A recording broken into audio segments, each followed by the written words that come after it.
Hi friends, I'm Tilak, you're watching Tech May Be Unique, and today we're going to see how to insert the copyright symbol on your Google Sheet mobile. And if you're new to this channel, make sure to click on subscribe button below. We just quickly move on to the video. So how to insert a copyright symbol in your Google Sheet mobile.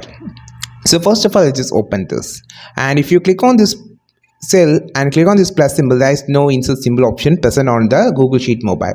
Instead of that, you can just use your keyboard. So click on this enter formula option. You will see the keyboard. So here I just using Google keyboard. You can just download it from the Play Store, or otherwise you just use your keyboard. So now click on this number section, then click on this symbol section again.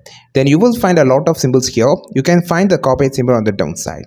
This is how you just insert copyright symbol. The second way of inserting the copyright symbol, you just click on this emoji section, and here you just type as copy right. So this is another way of inserting the copyright symbol. These are the two ways of inserting the copyright symbol inside your Google Sheets mobile. I think this video helped you a lot. Like this video, share this video, subscribe this channel.